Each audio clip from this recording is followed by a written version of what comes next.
Hari ini bersama-sama kita akan membahas Dharma yang tentu ada manfaat setelah kita mendengarkan atau mempelajari Dharma yang akan kita bahas ini. Yang dimana dalam kehidupan sehari-hari kita itu selalu diliputi oleh yang namanya hal-hal yang boleh dikatakan tidak tidak benar dalam kenyataan Dharma, tidak yang sesungguhnya.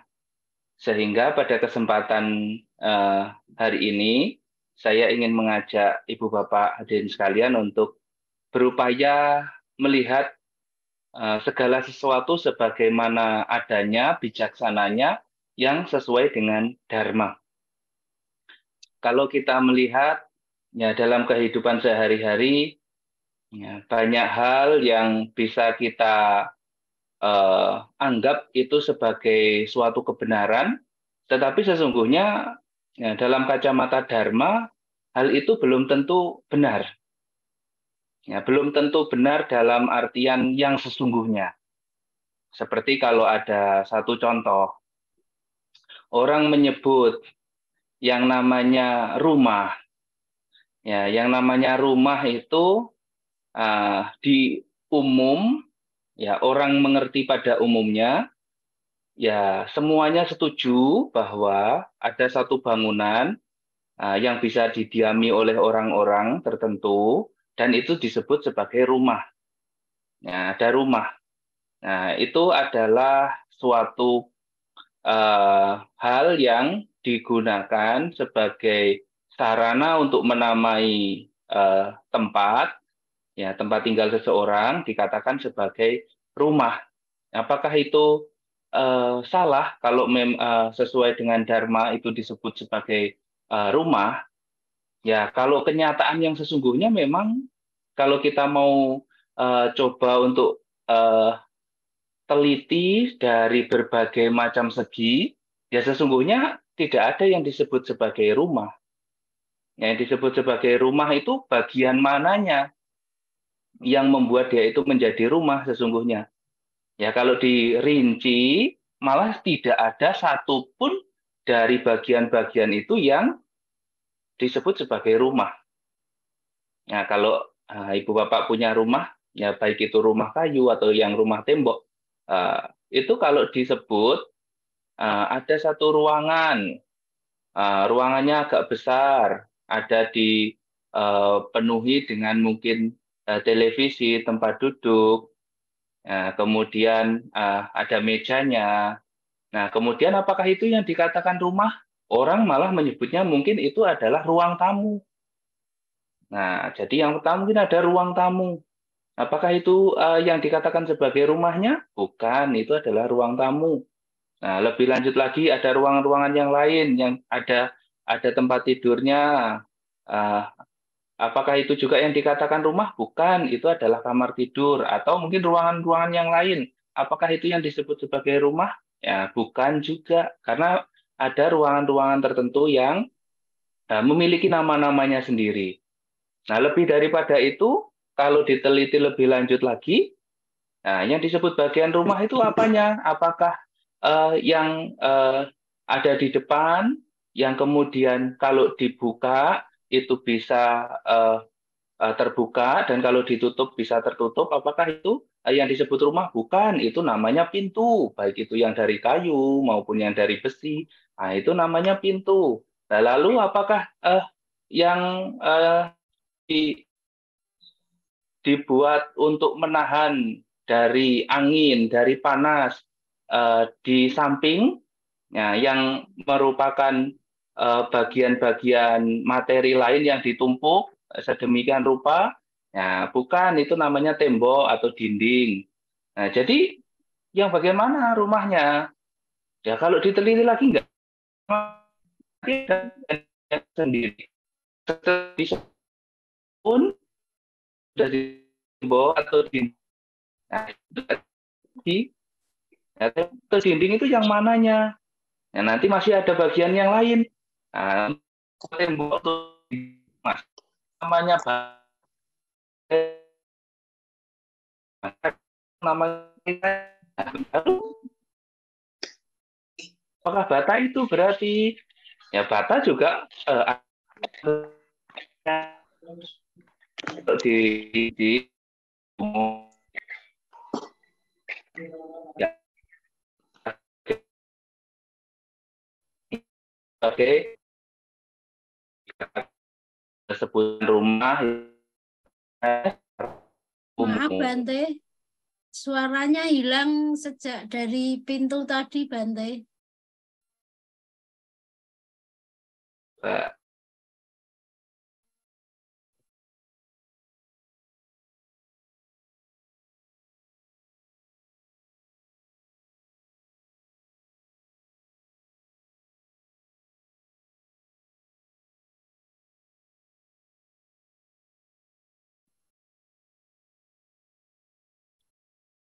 Mohon maaf, sekarang Sekarang sudah sudah Bante. Iya,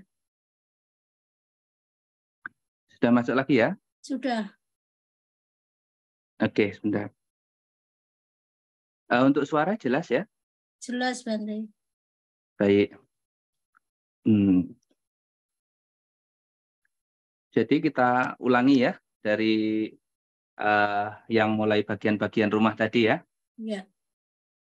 Ya, jadi sesungguhnya kalau diteliti lebih lanjut, bagian-bagian rumah yang kita sebut sebagai tempat tinggal atau rumah itu tidak ada satupun dari bagian-bagian itu yang dikatakan sebagai rumah.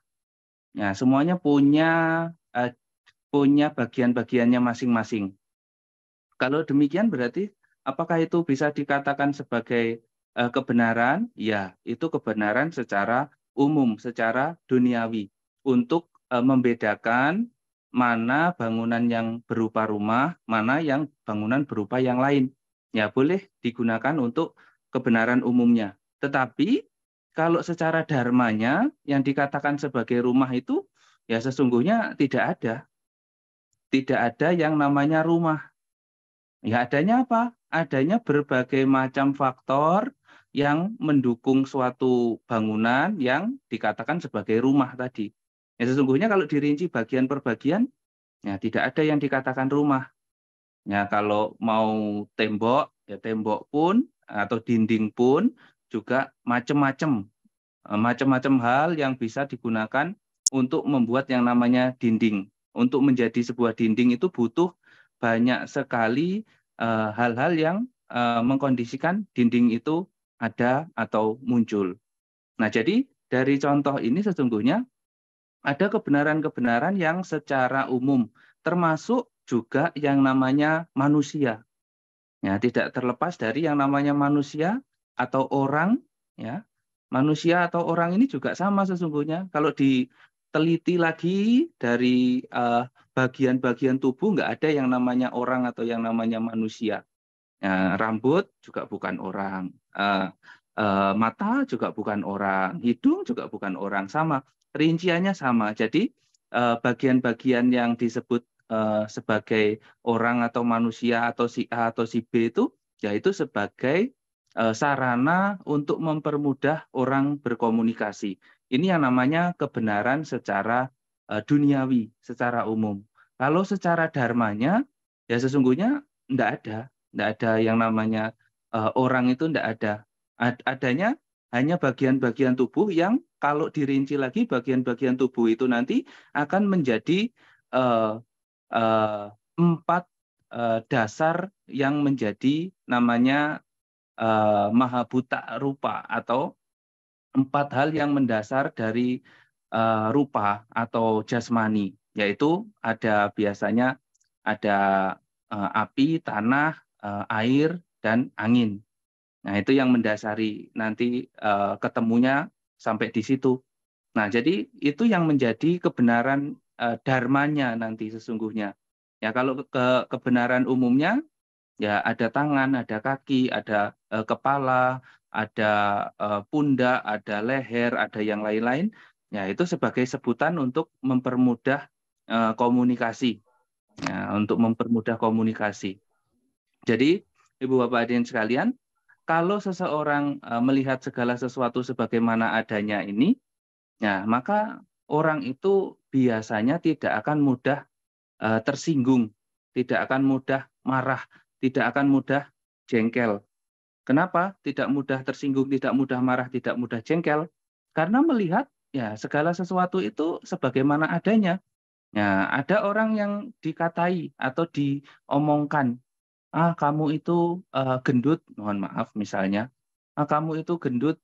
Wah, kalau sudah dikatai demikian, ya orang tertentu yang tidak mengerti bahwa ciri manusia itu yang dikatakan gendut itu juga tidak ada, ya orang akan marah, ya orang akan ngomel-ngomel, ya, membalas umpatan-umpatan orang tertentu yang boleh dikatakan menyinggung dia. Dia tersinggung karena tidak mengerti bahwa segala sesuatu itu ya dasarnya adalah bagian-bagian yang ya boleh dikatakan ya maha buta empat tadi. Ya orang marah kan karena mungkin eh, bagian dagingnya yang menumpuk, misalnya ya, bagian dagingnya yang menumpuk yang dikatakan sebagai gendut, sehingga karena bagian tubuh yang menumpuk itu dikatai gendut, ya orang menjadi marah, yang padahal ya kenyataannya memang bagian-bagian tubuhnya memang lebih padat daripada yang lain, misalnya begitu. Nah kalau sudah mengerti demikian, ya orang tidak akan mudah tersinggung, ya tidak akan mudah marah, tidak akan mudah jengkel. Karena apa? Memahami bahwa memang ya demikianlah rupanya itu, demikianlah kondisi jasmaninya. Nah, setelah mengerti kebenaran yang senyatanya itu, ya membuat manfaat bagi orang itu bahwa dalam kehidupan ini orang itu mengerti bahwa seseorang itu bisa marah, bisa jengkel, bisa muncul kebencian, bisa muncul dendam, karena salah satu faktornya tidak mengerti segala sesuatu sebagaimana adanya. Ya, jadi kalau sebagai umat Buddha, kita yang sudah belajar Dharma, ya berupaya untuk menumbuhkan pemahaman atau pengertian, melihat segala sesuatu sebagaimana adanya dengan bijaksananya, ya, sehingga dalam kehidupan sehari-hari kita itu tidak mudah terpancing oleh hal-hal yang buruk, oleh hal-hal yang negatif. Ini salah satu manfaat yang diperoleh bagi mereka yang bisa melihat segala sesuatu sebagaimana adanya. Terlebih daripada itu, Ibu Bapak Hadirin sekalian, terlepas dari orang lain mau berkata apa, mau mengucapkan hal-hal yang bagaimana yang mungkin membuat kita itu tersinggung, ya sesungguhnya ada hal yang lebih penting lagi, yang ketika tingkatan kita itu pemahaman dharmanya sudah mulai muncul, ada pemahaman dharma berkaitan dengan segala sesuatu yang perlu diketahui, perlu dimengerti dengan bijaksananya ini kita tingkatkan, biasanya mengarah kepada yang namanya ketidakkekalan atau anicca. Jadi hal yang perlu kita ketahui sebagaimana adanya itu adalah salah satunya perubahan, ya ketidakkekalan, anicca. Jadi setiap hal yang terbentuk dari berbagai macam faktor pembentuk itu mengalami yang namanya perubahan atau kehancuran. Ya, anicca, tidak kekal. Kalau kita memahami, melihat segala sesuatu dengan sebagaimana adanya, salah satunya adalah ketidakkekalan, anicca, maka ini juga akan mendukung yang namanya ya, seseorang itu ya tidak mudah jengkel, tidak mudah marah, tidak mudah mendendam, tidak mudah emosi. Nah, selain yang awal tadi.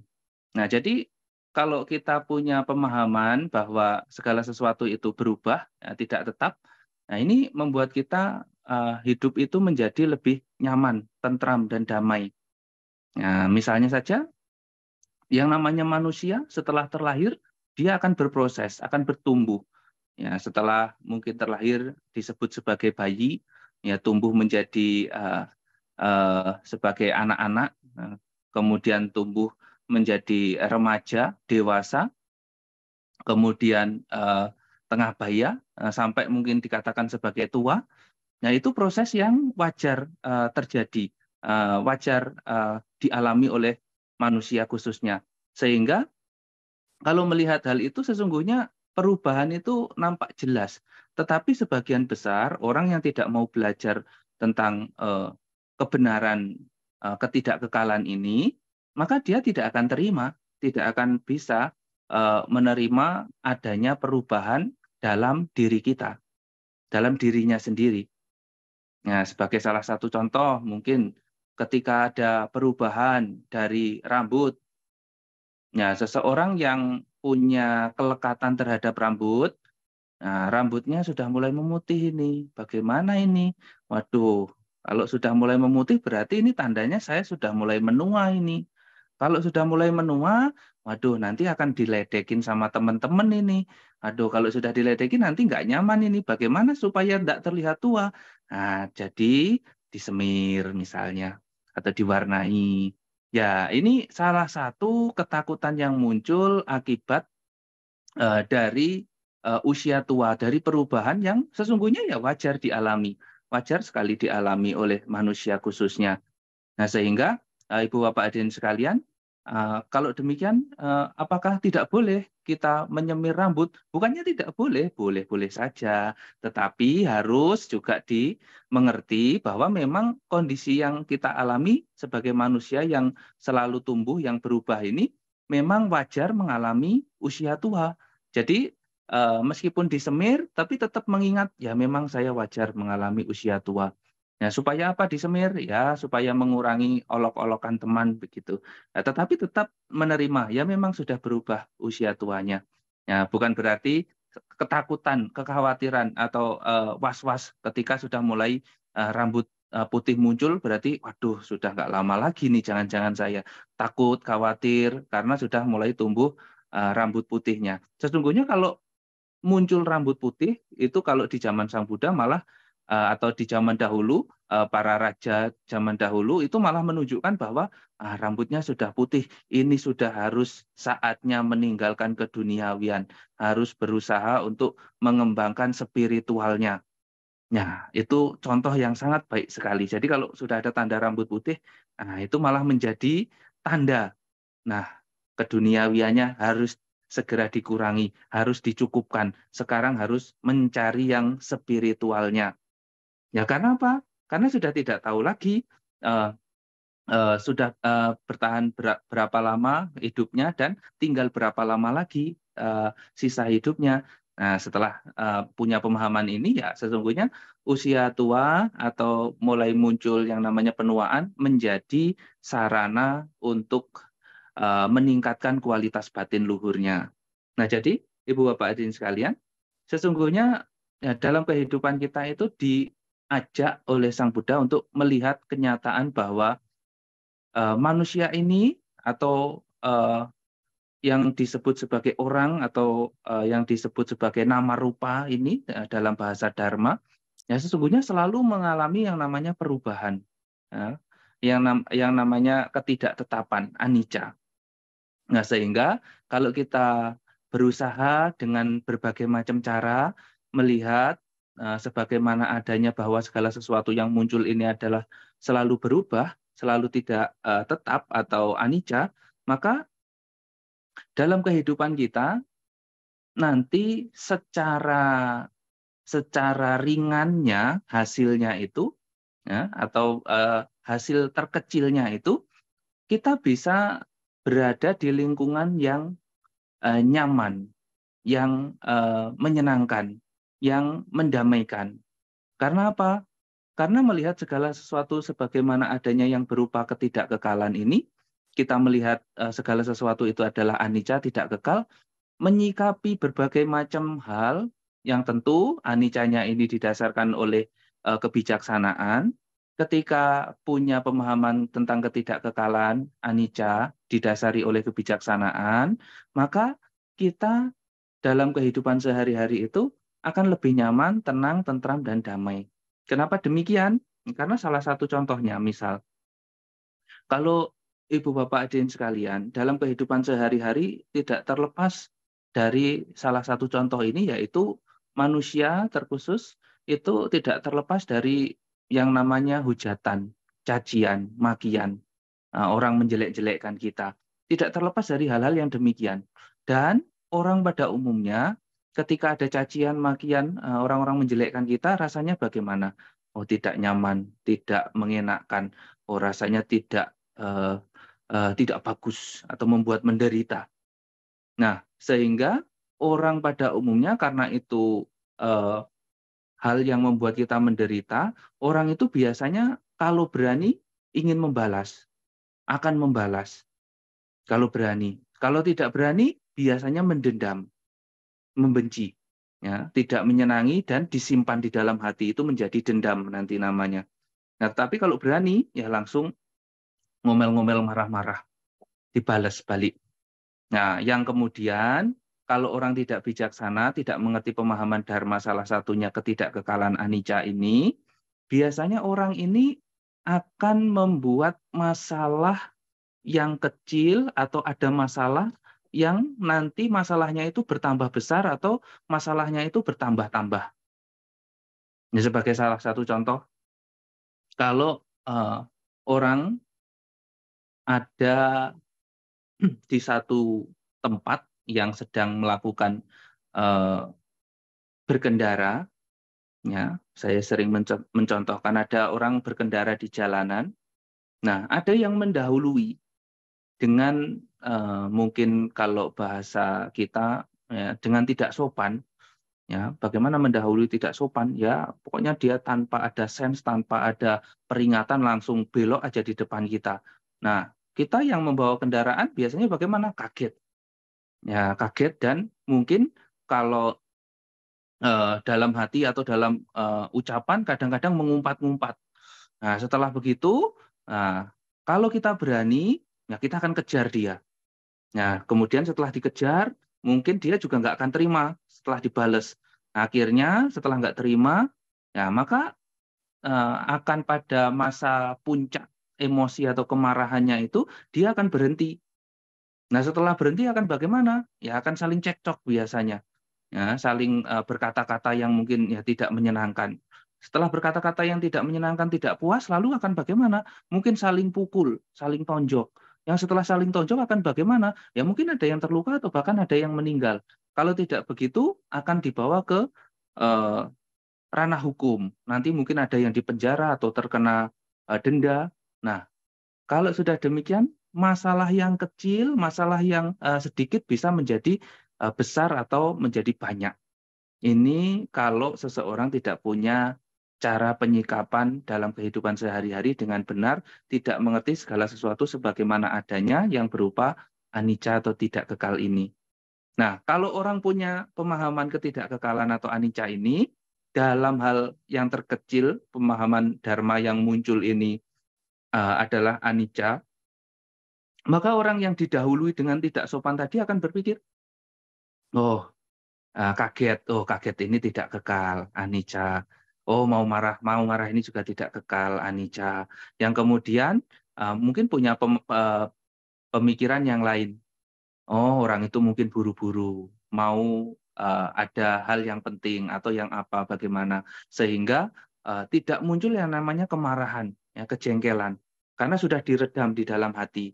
Kalau sudah diredam di dalam hati, kemarahan kejengkelannya, nah maka orang yang mendahului dengan tidak sopan lewat berlalu begitu saja, ya kita tetap santai-santai dan masalah yang lain tidak akan muncul. Nah, ini masalah yang sesungguhnya sangat sepele, tetapi mungkin saja bagi orang-orang yang tidak punya pengertian benar, ya bisa menambah masalah, yaitu berupa tadi mungkin sampai cekcok, sampai bahkan nanti ada yang tersakiti, sampai terbawa ke ranah hukum. Wah, itu kerugiannya sudah berapa besar kalau demikian rupa.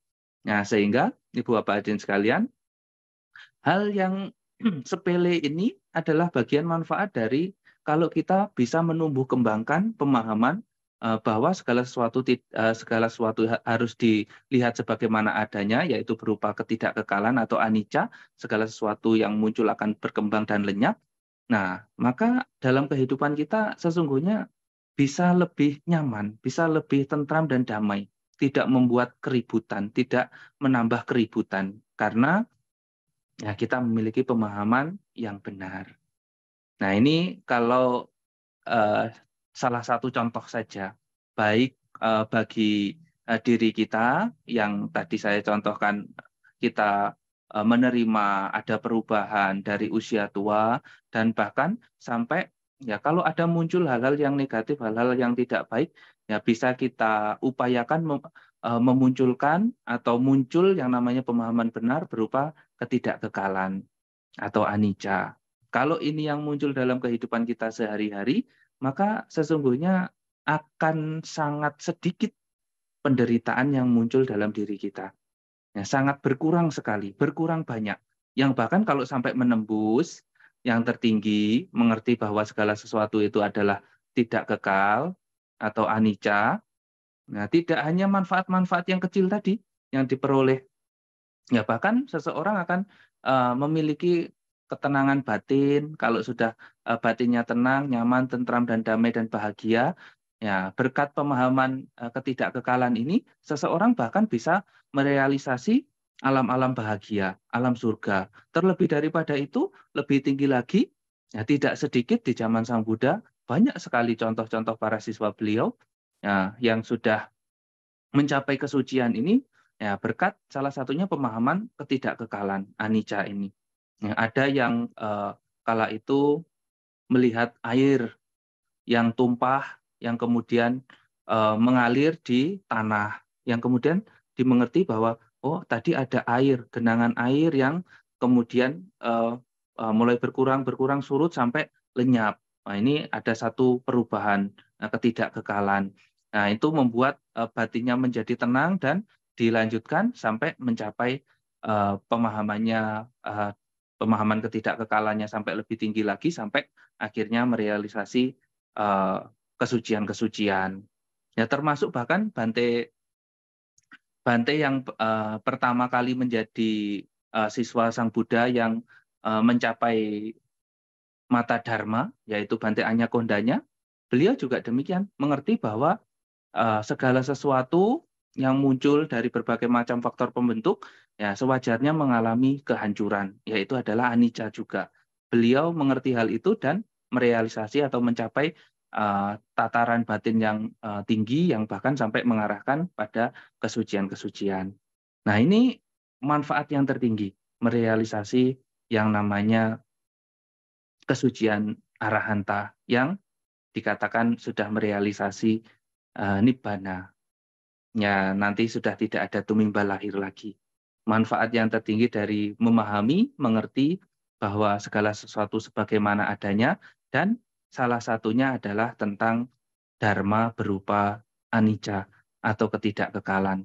Ya, sesungguhnya masih banyak contoh, tetapi sedikit contoh ini ya mudah-mudahan bisa dijadikan bagian telaahan atau untuk dimengerti ada hal-hal yang demikian rupa yang kemudian kita renungkan.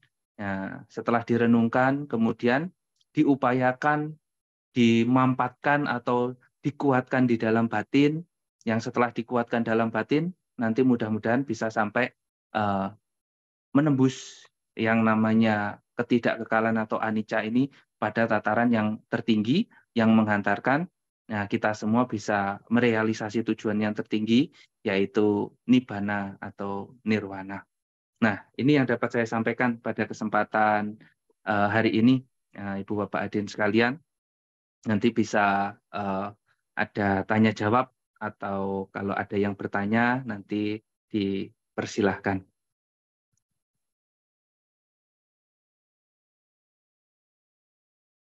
Terima kasih Bante. Maaf Bante, mungkin Bante bisa menyampaikan sedikit perkenalan mengenai Bante sendiri. Maaf tadi tidak saya sampaikan di muka. Ya, silakan Ya, Bante. baik. Ya, saya Samanera Antoni Malu, aslinya dari Blitar, Jawa Timur.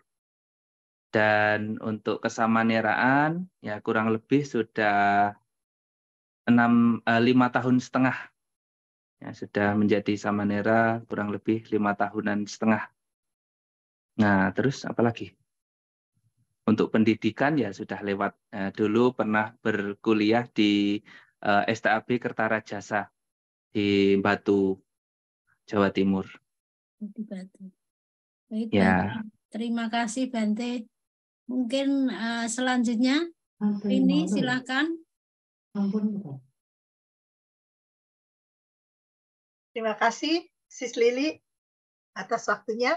Dan terima kasih saya ucapkan kepada Bante atas pembabaran Dhamma Desana.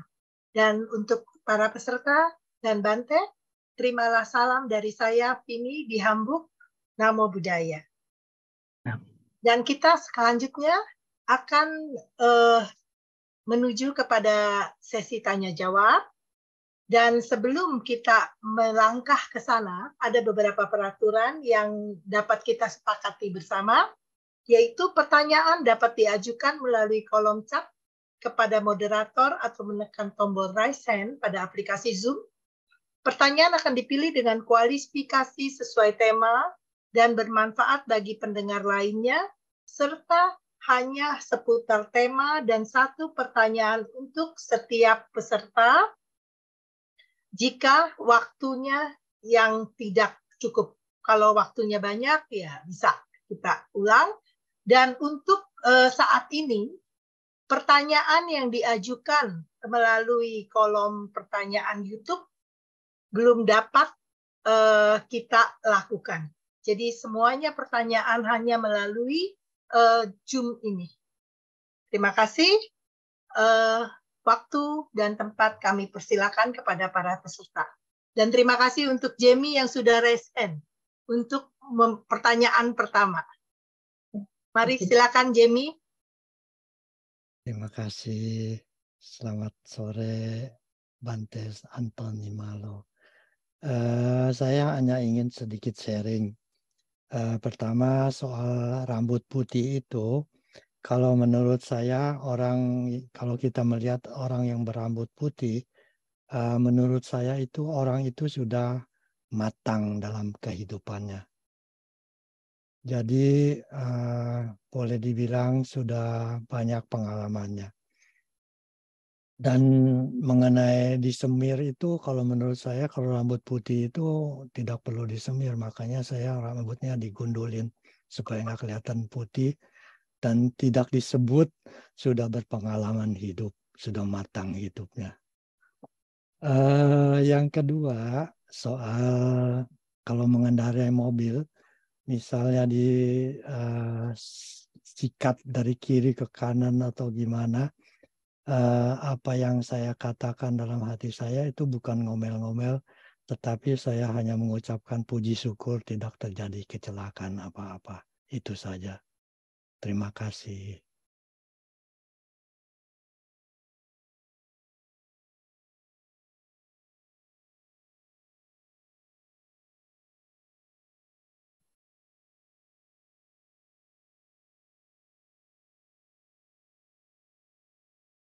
Mungkin masih ada lagi yang mau bertanya?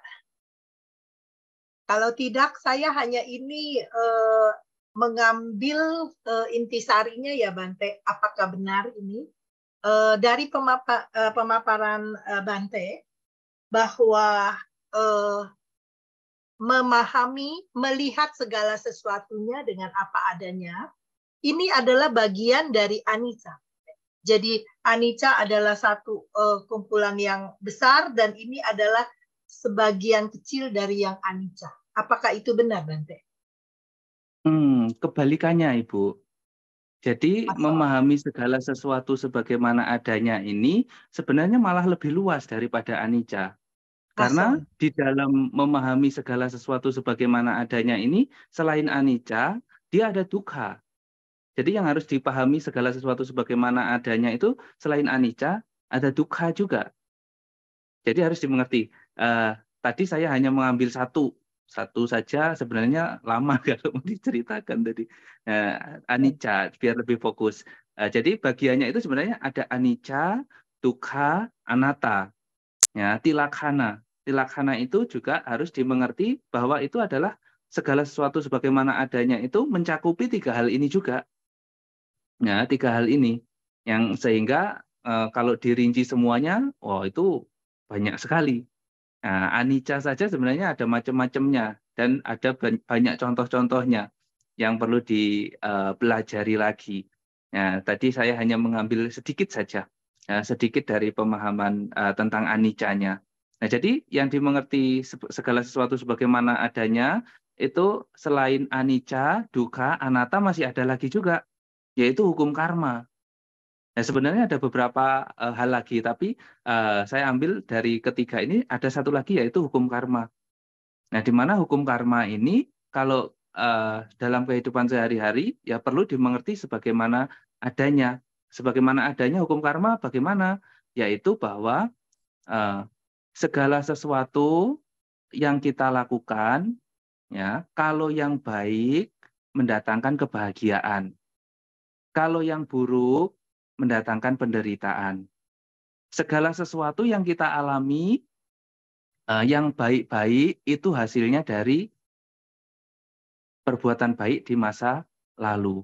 Sesuatu yang tidak menyenangkan, yang buruk-buruk, itu hasilnya dari mana? Salah satunya adalah perbuatan buruk di masa lampau kita.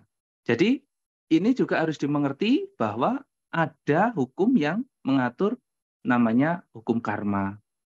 Nah, itu juga perlu dimengerti sebagaimana adanya. Jadi kebaikan mendatangkan kebahagiaan, keburukan mendatangkan penderitaan. Hasil dari yang kita alami yang menyenangkan, yang membahagiakan, yang menguntungkan, yang mengenakan ini adalah penyebabnya salah satu faktor yang penting adalah karma baik kita, perbuatan baik yang lampau, kusala kama kita. Dan kalau yang tidak menyenangkan, yang buruk, atau yang membuat kita menderita, ya penyebabnya salah satunya adalah karma buruk yang lampau kita. Atau akusala kama yang pernah kita lakukan di masa lalu kita. Nah, ini juga perlu dimunculkan dalam pemahaman yang tadi di awal disampaikan, yaitu segala sesuatu harus dilihat atau dimengerti sebagaimana adanya. Nah, salah satunya hukum karma. Jadi minimal ada hukum karma, anicca, dukkha, anatta. Nah, itu bagian-bagiannya yang bisa dimasukkan di dalam kategori segala sesuatu yang muncul, mohon maaf, sesuatu yang harus dilihat sebagaimana adanya, yaitu ada hukum karma, anicca, dukkha, dan anatta. Terima kasih, Bante. Untuk itu, bisa nggak dengan satu kata yang dalam bahasa Jawa itu nerimo, Bante? Nerimo sepertinya kurang luas. Karena kalau hanya menerima, nerimo saja itu, ada bahasa dharmanya boleh dikatakan masuk ke kategori khanti. Khanti itu ya kesabaran.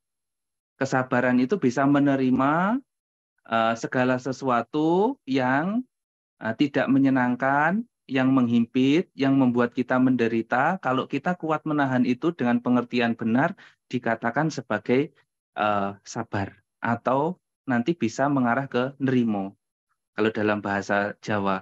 Jadi kalau nerimo itu kan ya kita bisa menerima segala sesuatu dengan pengertian benar harusnya kalau di Buddhis yang namanya khanti tadi. Tapi kalau nerimonya di bahasa Jawa ya belum tentu masuk di kategori khanti. Kenapa? Nerimo dalam bahasa Jawa belum tentu dikatakan khanti. Ya, nerimonya orang Jawa itu kadang-kadang terpaksa. Iya, kadang-kadang terpaksa. Ayo wis lah nerimo saja. Kan memang saya begini adanya. Jadi kayak terpaksa begitu. Ini dikatakan bukan nerimo, bukan khanti, bukan bersabar menerima segala sesuatu sebagaimana adanya. Sebenarnya ada ketidakpuasan, ada ketidaksenangan. Ya, kalau nerimonya yang dimaksud itu ya bukan khanti namanya. Nah, tetapi khanti atau kesabaran atau bisa menerima ini harus didasari pengertian benar. Jadi memang menerima, misalnya tadi saya mencontohkan dikatakan gendut. Nah, dikatakan gendut ini ya kalau orang Jawa ya wis lah dikatakan gendut, memang ya saya nerimo memang saya gendut, tapi mungkin di batinnya itu nggak terima sebenarnya dikatain gendut. Ya, tetapi kalau yang muncul itu nerimo yang namanya kanti, ya kanti ini ya dia itu dibarengi dengan pengertian benar bahwa memang kondisi jasmaninya itu ya gendut misalnya, atau memang kalau mau dilihat lebih lanjut lagi ya dagingnya lebih menumpuk, lebih tebal atau lebih padat, sehingga itu dikatakan ya memang kondisi saya demikian, dimengerti sebagaimana adanya dan menerima memang kenyataannya demikian dan tidak muncul kemarahan, yaitu kanti namanya, bisa disebut sebagai kanti, tidak ada keterpaksaan, tidak ada rasa terhimpit karena mengerti dengan benar kenyataannya. Nah, berbeda dengan nerimo tadi ya. Ya, jadi nerimo di Jawa itu semestinya sepemahaman saya masih ada batasannya. Ya, ada batasannya. Nah, tetapi kanti yang di dalam bahasa Dharma yang tidak ada batasannya sebenarnya. Sabar atau kanti yang dalam bahasa Dharma itu. Dan nerimonya kalau di Jawa tadi saya sudah menyatakan ya kadang-kadang ada terpaksanya. Nah, tapi nerimo di sini nggak ada yang namanya terpaksa kalau di dalam bahasa Dharma, karena harus mengerti segala sesuatu sebagaimana adanya tadi karena muncul itu. Ya, begitu ya. Jadi mungkin. kanti berarti nerimo dengan ikhlas ya Bante? Ya, bisa nerimo dengan ikhlas atau nerimo dengan pengertian benar. Ya, dengan pengertian benar. Terima kasih banyak Bante. Dan kepada peserta lainnya,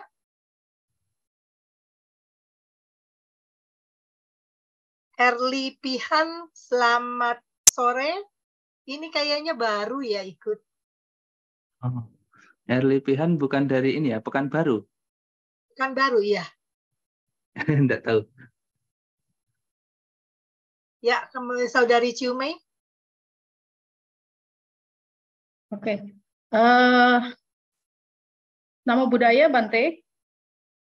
Saya akan sedikit ada pertanyaan tentang sebetulnya sih banyak orang yang suka bertanya kepada saya mengenai pikiran benar seperti duka ataupun kemelekatan Bante.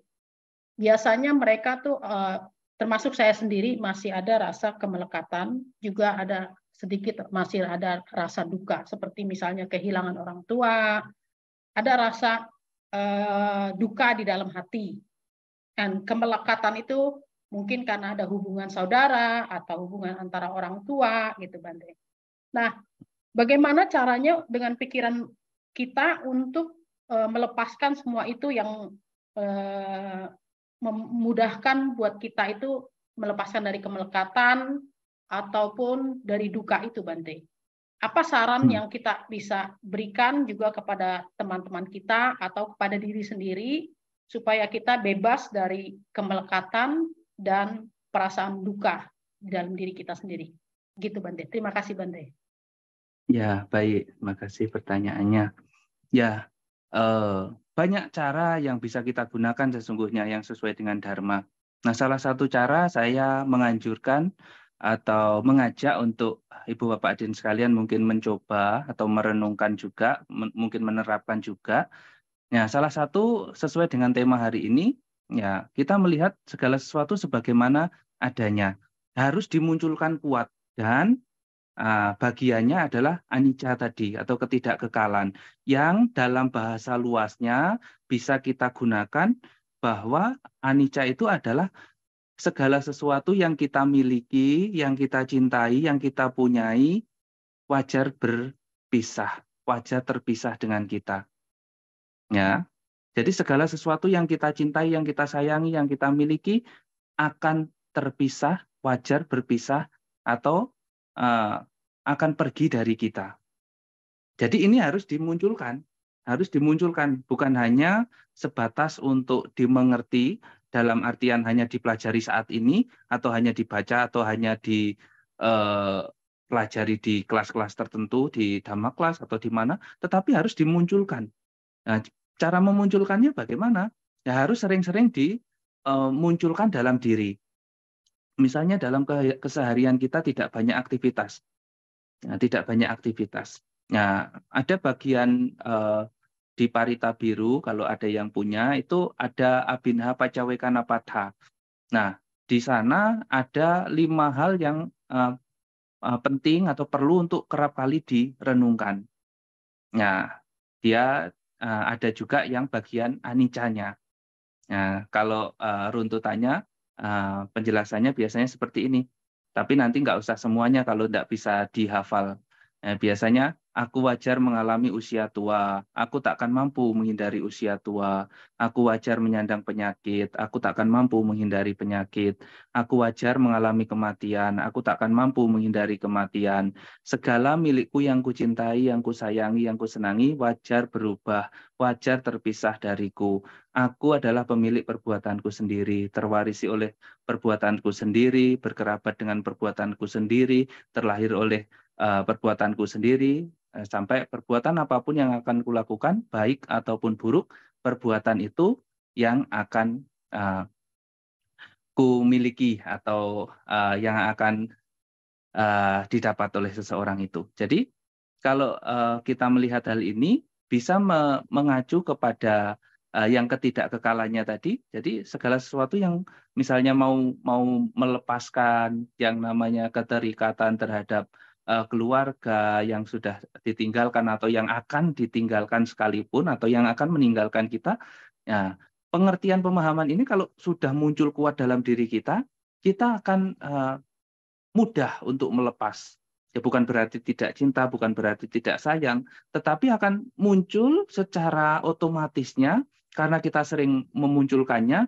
Nanti ketika ada saatnya berpisah dengan orang-orang atau hal-hal yang kita cintai, yang kita sayangi, itu akan secara otomatis muncul dan menjadi perenungan bahwa memang wajar dan memang ini sudah saatnya saya berpisah atau terpisah dengan misalnya sanak keluarga kita.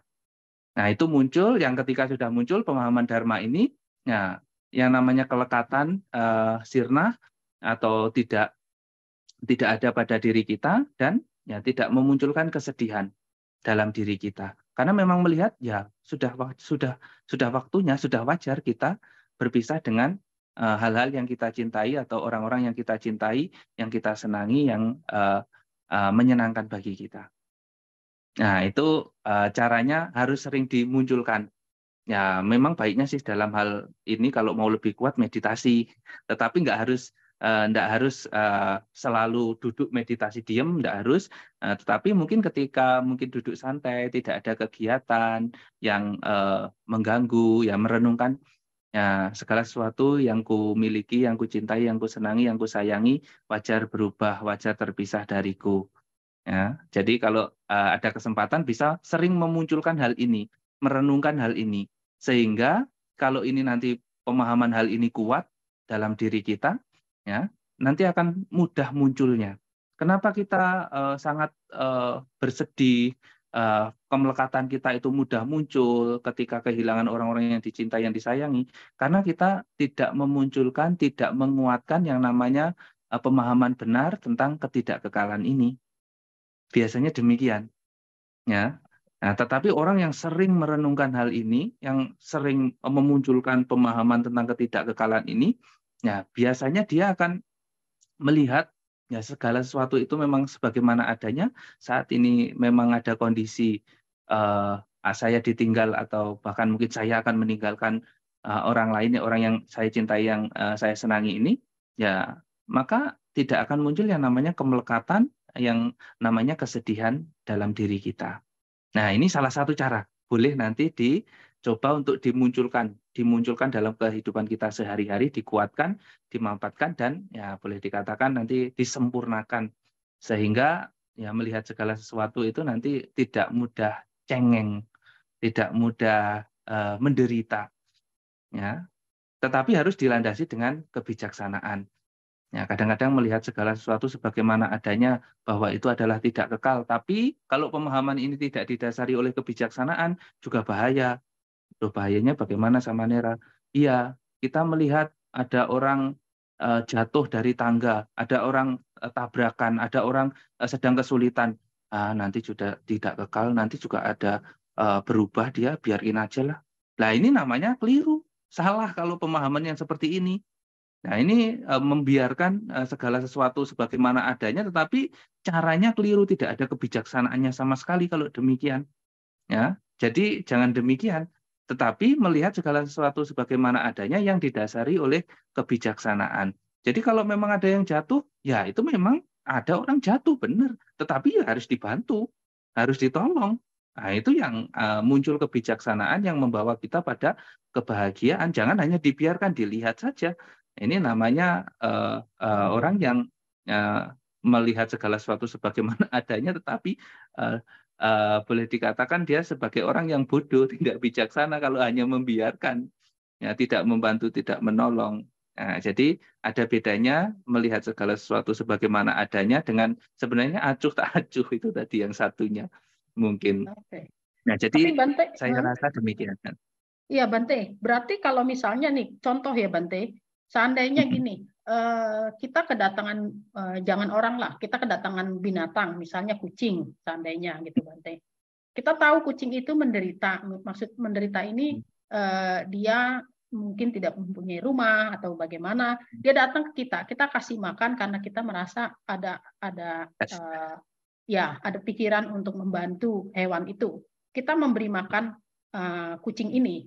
Namun setelah kucing ini kita beri makan, dia otomatis kan pasti tinggal di rumah kita juga, karena dia tahu bahwa ini orang akan memberi saya makan. Nah, dengan cara itu mungkin ada lagi kucing yang pada masuk datang lagi ke kita. Bagaimana itu, Bante? Seandainya makin lama makin banyak, otomatis kan kita jadi untuk menampung binatang itu ada pikiran jadi semacam kebimbangan antara kalau saya terima semua, otomatis kan lebih banyak biaya, itu salah satu sisi ekonomi. Tapi sisi satunya lagi, otomatis juga rumah kita akan penuh dengan binatang. Itu bagaimana penglihatan kita secara pemikiran benar untuk mengatasi masalah itu, Bante. Seperti Ya. itu, Bante. Jadi gimana itu, Bante? Sarannya, Bante. Baik.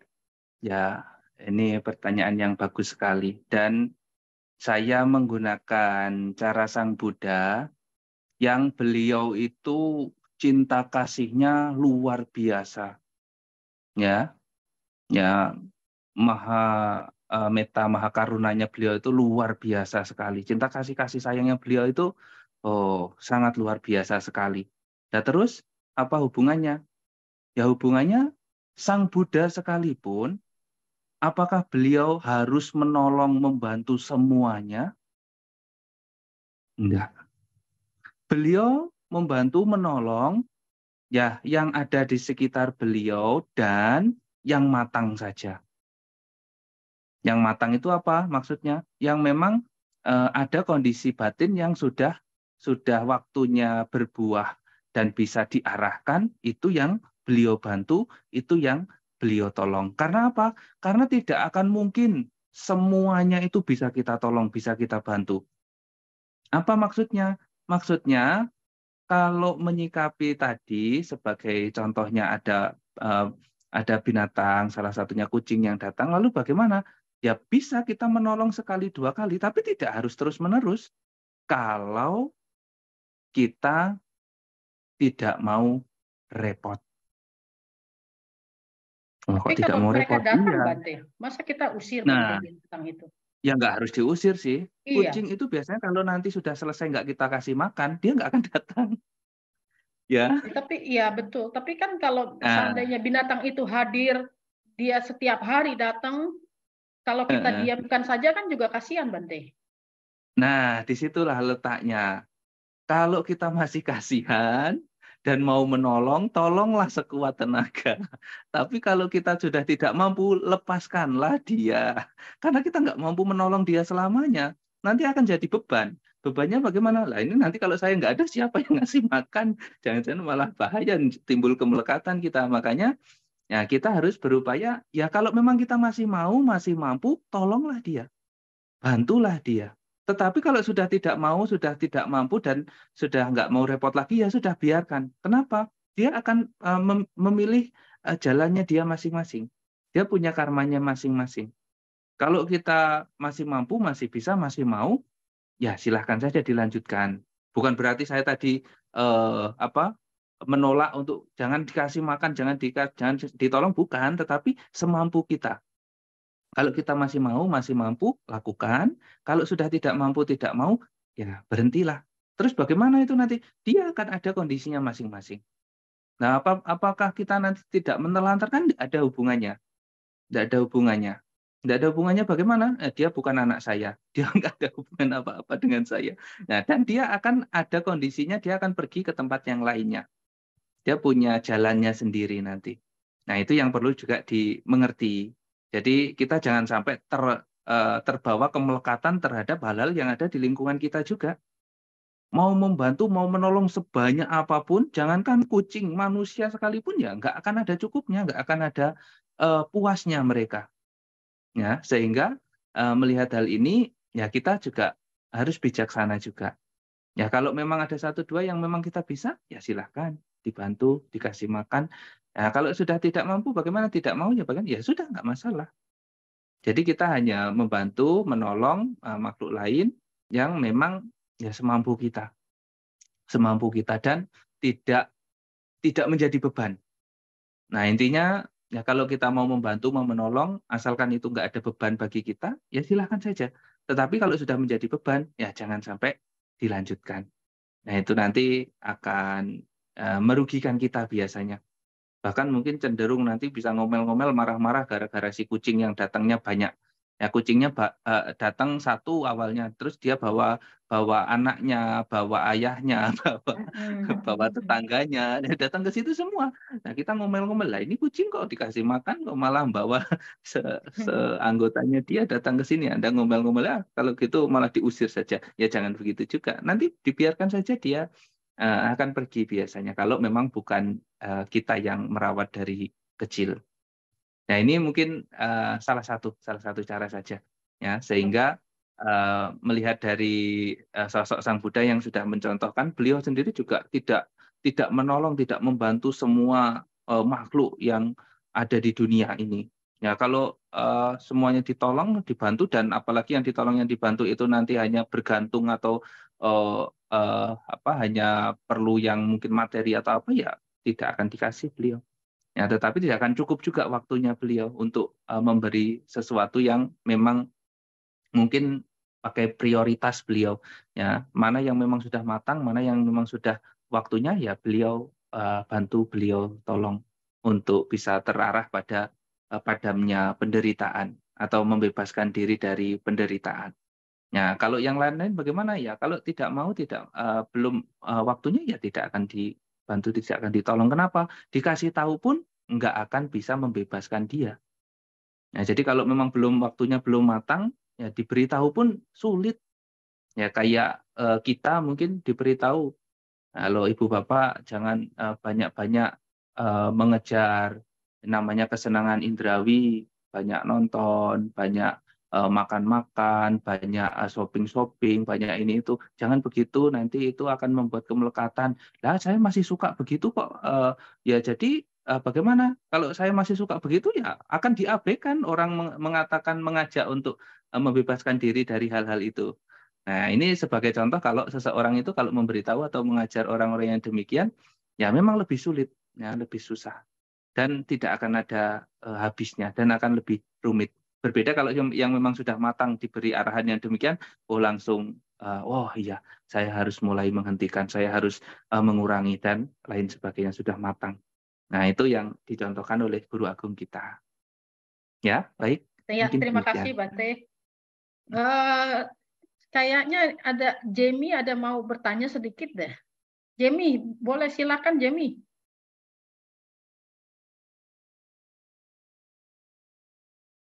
Ya, seperti contohnya Ciume tadi, seperti kita lihat saat-saat belakangan ini, di Eropa banyak masuk sekali imigran-imigran dari luar. Misalnya masuk ke Jerman. Pada awal mulanya itu mereka diterima dengan tulus hati, dengan kasih sayang. Tapi kelamaan malah sekarang makin banyak, dan pemerintah juga mulai kewalahan. Seperti Bante yang tadi cerita sebagai contohnya Ciume tentang kucing itu, kalau tidak kalau didiamkan saja mereka akan pergi lagi. Bagaimana dengan imigran-imigran ini? Kalau kita diamkan, apakah mereka bisa balik lagi ke kampung halamannya? Atau bagaimana menurut Bante? Terima kasih. Ya, baik. Biasanya kan ada sistem deportasi ya kalau di negara-negara itu. Sehingga mungkin kalau dari negara yang sudah punya aturan dan mungkin memang tidak memenuhi persyaratan, orang kan bisa dipulangkan dari satu negara ke negara asal mereka. Kalau tidak salah begitu ya. Sehingga mungkin menyikapi hal ini ya negara kalau sudah punya aturan ya bisa dengan wewenangnya itu ya mengembalikan seseorang itu ke tempat asalnya, ke tempat negaranya. Nah, untuk mengurangi jumlah imigran yang datang ke negara-negara tertentu itu. Biasanya begitu sih mestinya. Nah, kalaupun ada satu negara yang mungkin tidak diketahui oleh negara itu ketika ada yang datang, ya itu mungkin jadi imigran gelap, ya enggak tahu juga kalau gitu, enggak bisa pulang mungkin. Ya, sulit memang kalau yang seperti itu. Tapi kalau yang resmi, biasanya kalau memang tidak mampu, biasanya ada keringanan ya dipulangkan itu kan biasanya. Kalau tidak salah demikian. Dan kalau negara sih semestinya ya karena ada aturan itu ya mungkin kurang menerapkan yang namanya ya cinta kasih atau apa kalau memang sudah ini habis atau tidak memenuhi syarat ya sudah dipulangkan. Ya berbeda kalau binatang ya pulang nggak tahu juga itu dari mana asalnya si binatang, kita nggak bisa memulangkan dia aja, dia pulang sendiri biasanya. Nah, tapi kalau orang-orang yang mungkin ya diketahui dengan jelas dengan resmi bisa dipulangkan biasanya, dideportasi kan ya. Ya mungkin begitu. Ya, di situ sulitnya antara manusia dengan binatang, Bante. Karena banyak yang masuk itu mereka sengaja menghilangkan identitasnya. Jadi pemerintah tuh tidak tahu mereka asalnya dari mana gitu. Jadi bagaimana itu dalam hal ini kita boleh dibilang tidak mengenal cinta kasih lagi kalau gitu ya. Jadi dibalikan saja atau gimana gitu.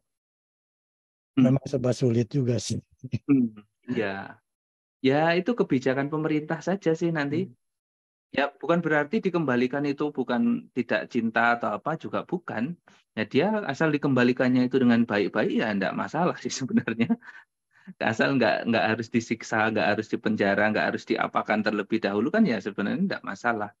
Enggak ada penganiayaan. Ya dia dikembalikan karena memang asalnya dari sana.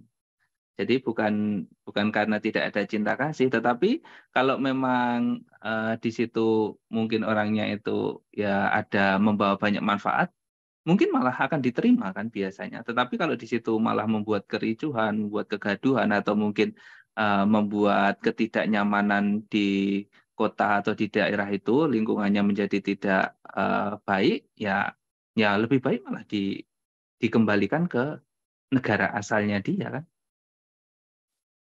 Bukan berarti tidak ada cinta kasih, tapi malah ada cinta kasih untuk lingkungan itu karena ya satu penyebab permasalahan sudah dihilangkan. Ya, mungkin begitu. Iya juga sih. Jadi dalam hal ini, dalam hal konflik ini memang ada dua partai. Yang satu pro, jadi untuk membiarkan walaupun sudah penuh dibiarkan terus karena rasa cinta kasihnya, karena orang-orang tersebut juga dari negara-negara yang miskin sekali. Yang kedua dari pihak pemerintah ini banyak yang kontra, jadi ingin mengembalikan yang kembali. Mudah-mudahan ada solusi yang bagus buat mereka. Kita hanya bisa berdoa saja. Terima kasih, Bante. Ya.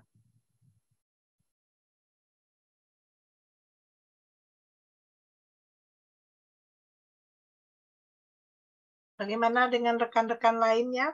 Dia, Liz, Cimudita, Jenny, Nancy,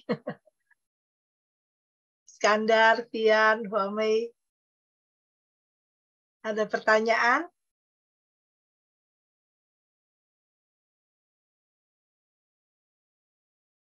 Bante, mau tahu Bante ada waktunya sampai jam berapa ya, Bante? Saya bebas sih hari ini. Terserah ini yang punya acara. Masuk. Belum, tidak ada jadwal saya. Ya, terima Jadi kasih, khusus Bante. untuk hari ini bisa bebas. Bisa bebas ya. Termasuk pertanyaan juga itu, Vini ya. Nggak, jadi bisa prepare. Dia mungkin mau bertanya dia. Please. Tanya saya Bante. Hari Volumenya.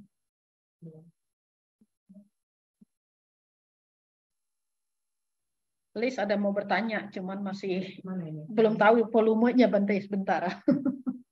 Itu bisa didengar kok tadi dari samping. Dengar ya, Bante. Oke. Ya. Bante, teman saya dulu jadi perwakilan sebagai saksi saya waktu menikah di Belanda. Kemarin meninggal di Indonesia, itu grup dari Darah Puspita. Apakah bisa, pertanyaan saya, apakah bisa untuk didoakan karena dia juga lain agama? Misalnya saya membacakan parita untuk dia, atau mungkin Bante mau memberikan ya doa gitu ibaratnya untuk dia, untuk ibu ini. Itu pertanyaan saya. Ya, sesungguhnya.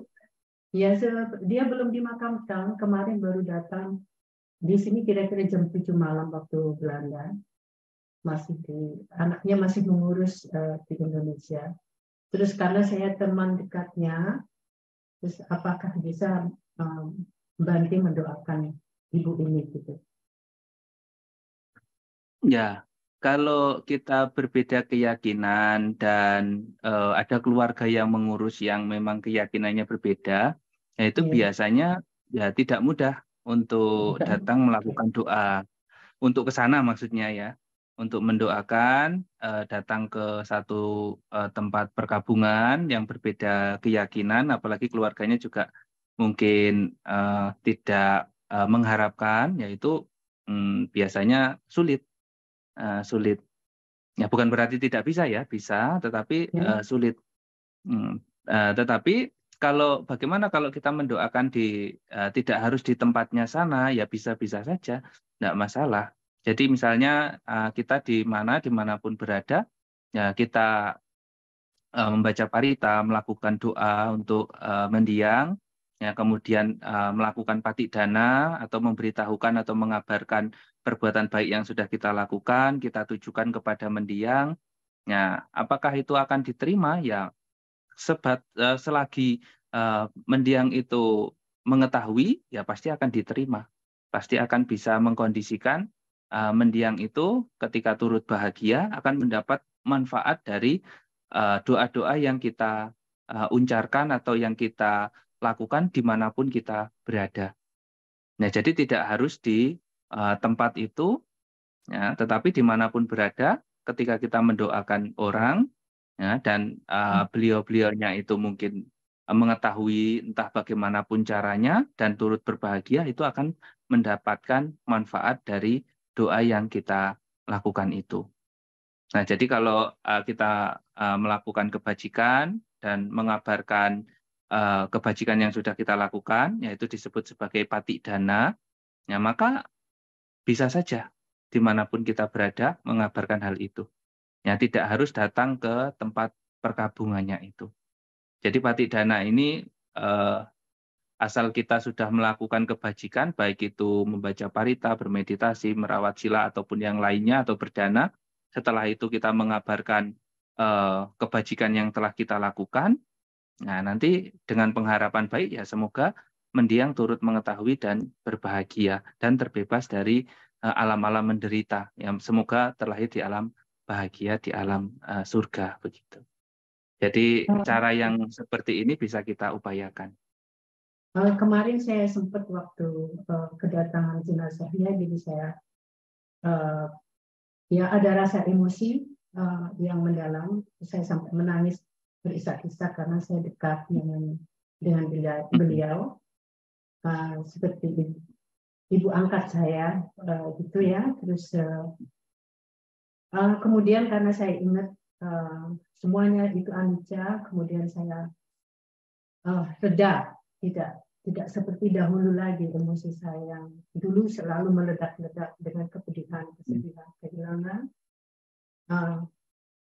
Dan saya pegang peti jenazahnya, saya mengucapkan semoga hidup di alam bahagia, saya bilang gitu, secara Buddhis meskipun dia beragama lain. Nah,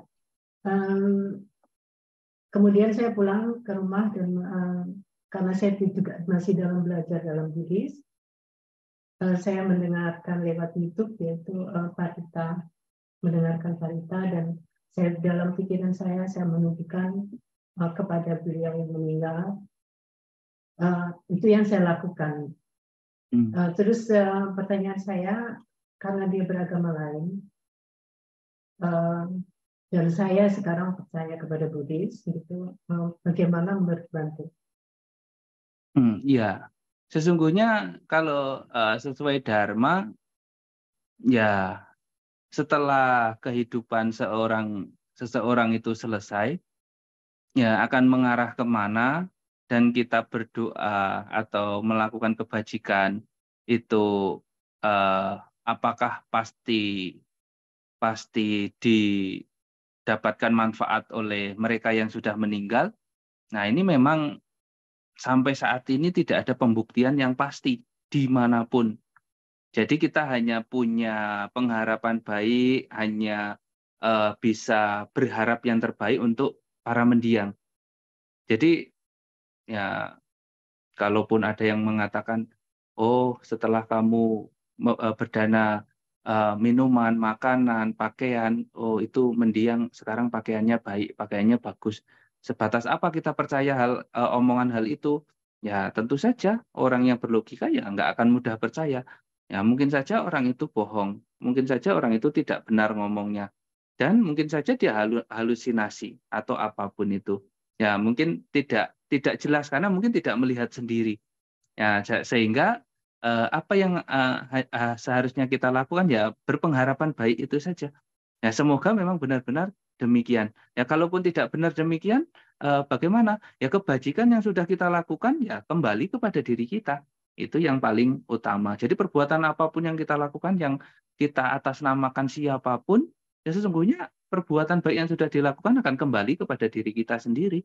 Perbuatan baik itu akan mendatangkan pahala untuk diri kita sendiri yang melakukan kebajikan itu. Itu yang paling utama. Jadi untuk mendoakan seseorang yang dari keyakinan lain atau dari orang yang percaya pada agama lain, ya bagaimana, apakah sampai? Nah ini yang memang kalau secara pastinya tidak ada yang menyatakan ya doa seperti apapun yang kita tujukan kepada mereka ya pasti sampai. Ya sesungguhnya tidak ada penjelasan yang secara pasti menyampaikan ya nanti pasti akan bermanfaat bagi mendiang-mendiang itu. Ya kalau ditanya apa manfaatnya secara langsungnya ya nggak akan ada yang bisa menjawab. Hanya ini bisa dilakukan untuk menenangkan si orang yang masih hidup sebenarnya. Untuk menenangkan si orang yang masih hidup supaya ya ada pengharapan-pengharapan baik, ada hal-hal baik yang bisa mengurangi kesedihan. Kemelekatan kita terhadap orang yang disayangi, yang dicintai itu akan terasa berkurang kalau ada satu kepercayaan tertentu yang memang di Buddhis juga sesungguhnya ada. Seperti Patidana itu ya memang ada. Ya, tetapi itu di zaman Sang Buddha yang memang bisa ditunjukkan karena kesaktian beliau. Kamu setelah melakukan kebajikan-kebajikan ini, tuh di sana ada sosok-sosok yang memang membutuhkan mendapatkan manfaat dari perbuatan melakukan kebajikan ini. Nah, tetapi kalau sekarang kan ya kita tidak bisa melihat secara langsung. Jadi hanya punya pengharapan-pengharapan baik, semoga seperti itulah hasilnya. Nah, dan kalau bagi si orang yang kehilangan, yaitu untuk mengurangi saya melakukan kebajikan ini, ya mudah-mudahan mendiang mengetahui dan berbahagia, terlahir di alam bahagia. Karena kalau terlahir di alam bahagia, ya saya ikut lega, ikut senang, atau ikut merasa mudah melepas kepergian dari mendiang. Ini untuk mengurangi beban orang yang ditinggalkan itu. Nah, itu yang paling utama sih sebenarnya.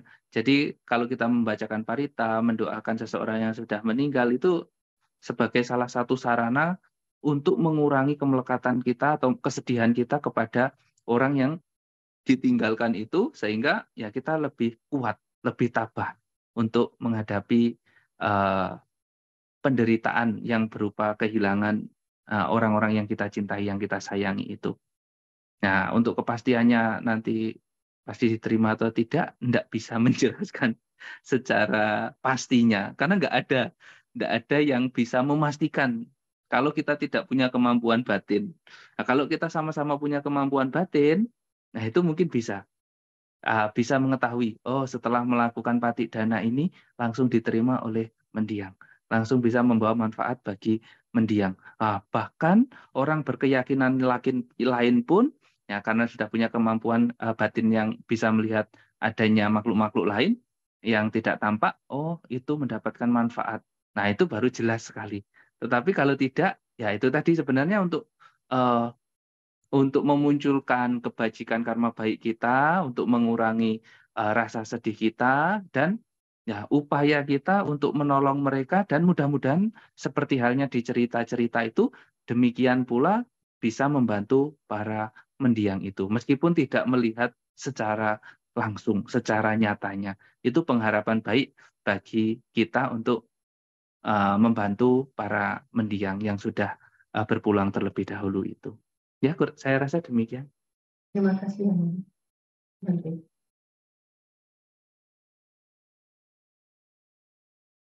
Masih bisa satu pertanyaan lagi kepada rekan-rekan. Iskandar, bagaimana Iskandar?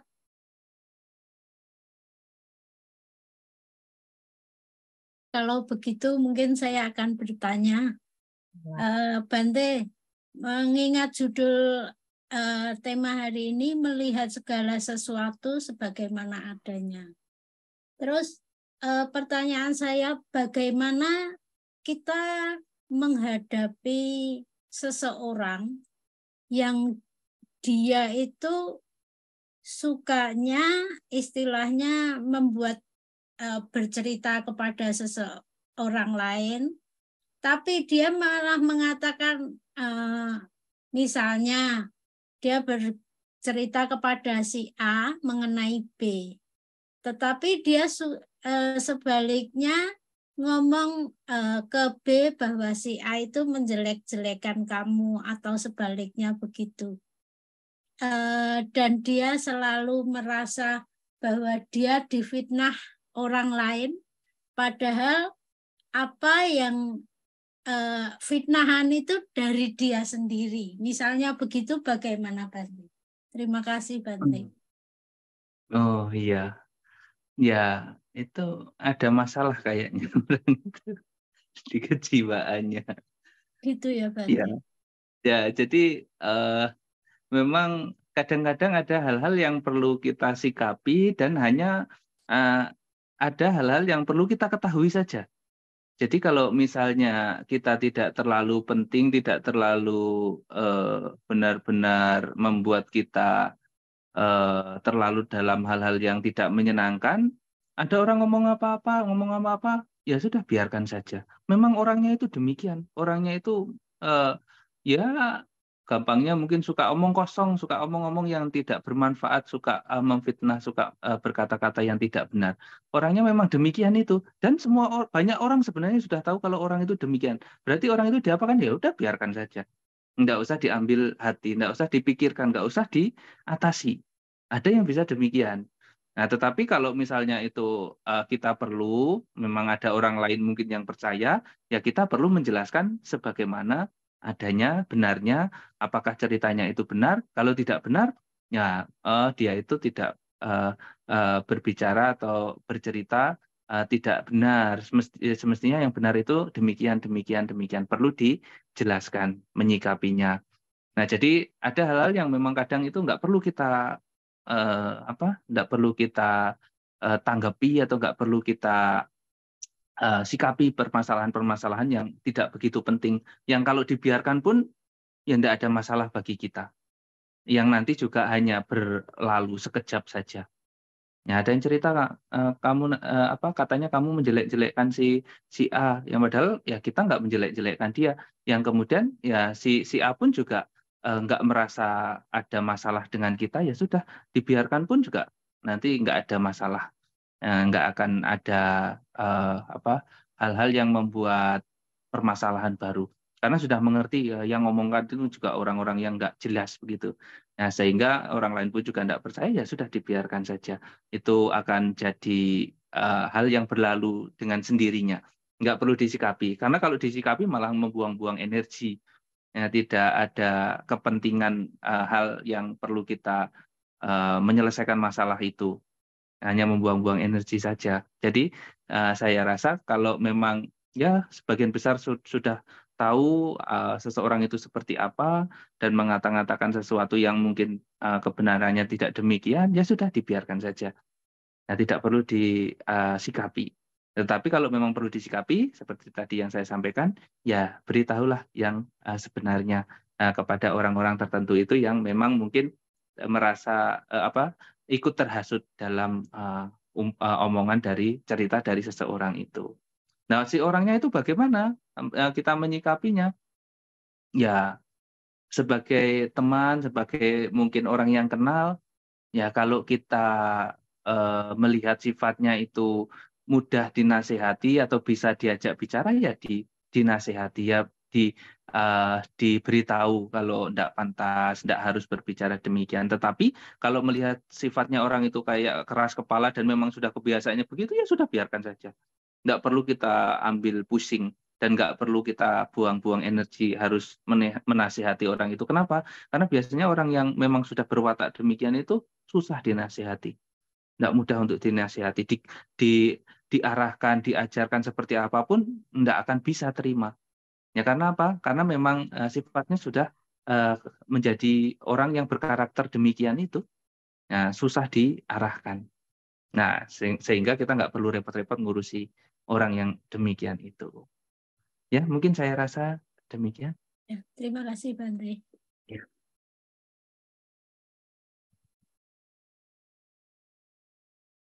Cuma speakernya. Oh ya, mungkin ada yang masih mau bertanya, Iskandar? Atau yang lain? Iskandar, silakan kalau ada pertanyaan. Cik Mudita angkat itu raise hand. Silakan, Mas. Ya, makasih Jamai. Selamat sore Bante, Namo Buddhaya. Kalau saya pahami dengan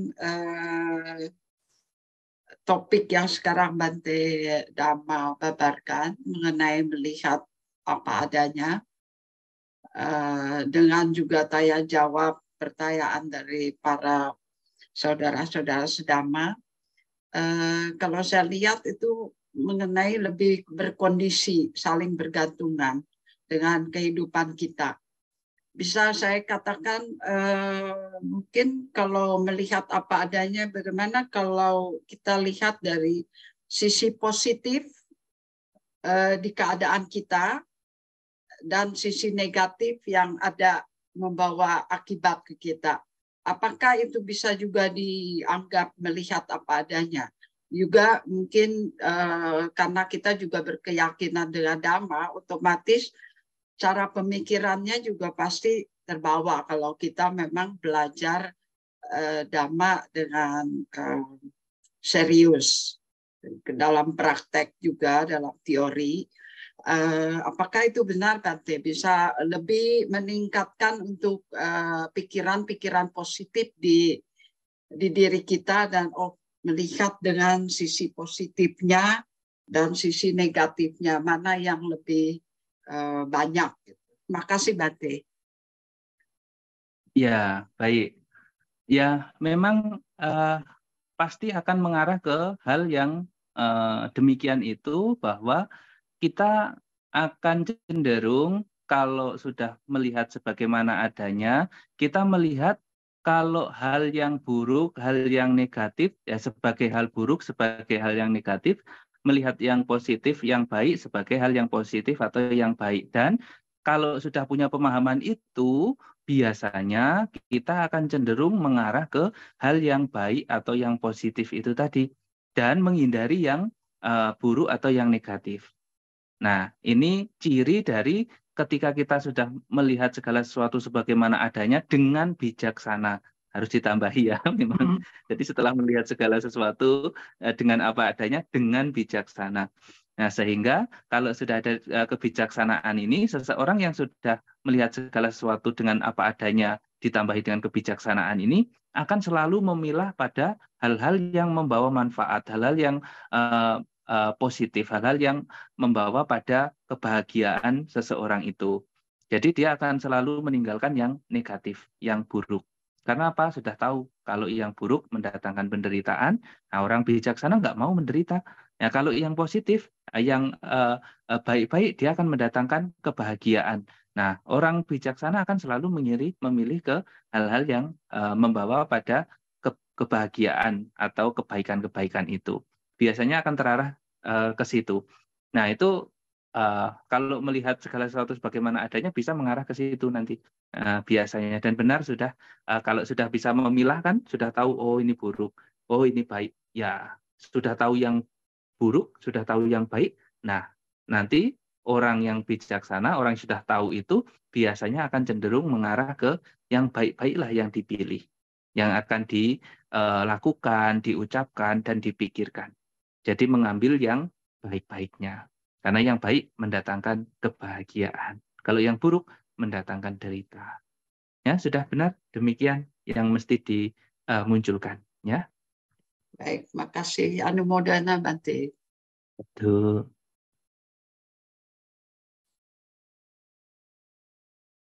Bagaimana rekan-rekan sekalian? Masih ada yang mau bertanya? Saya tunggu. Kalau memang sudah tidak ada yang bertanya lagi, maka sesi ini akan ditutup. Ya, saya rasa kita tutup saja ya, Bante. Dan saya pribadi dan sebagai wakil dari tim IBI mengucapkan banyak terima kasih terutama kepada Bante Antoni Malo atas perkenan memberikan Dhamma Desana yang sangat berharga dan memberikan kami juga jawaban-jawaban atas pertanyaan kami. Dan kepada saudara-saudari yang telah berkenan bergabung dalam Dhamma Talk ini, juga para donatur atas dana yang telah diberikan kepada kami. Semoga kebajikan yang dilakukan membawa kebahagiaan dan kesejahteraan, dan kita senantiasa bersemangat untuk maju dalam Dhamma, dan kita bisa bertemu kembali dalam kegiatan IBI berikutnya. Sehat selalu. Terima kasih. Dan untuk sebelum Bante Antoni Malo masih ikut terus dengan acara kita untuk selanjutnya, atau ada acara lain, Bante? Berfoto dulu. Foto dulu. Ya, foto. Iya, kita mau foto, dan setelah foto kita ada beberapa pengumuman. Ya. Foto dulu ya, Cumi. Oke. Mari yang belum membuka kameranya, bisa tolong silahkan semuanya membuka kamera. kamera. Oke, saya akan hitung tiga hitungan. Oke, Siap-siap ya. 1, 2, 3. Sebentar.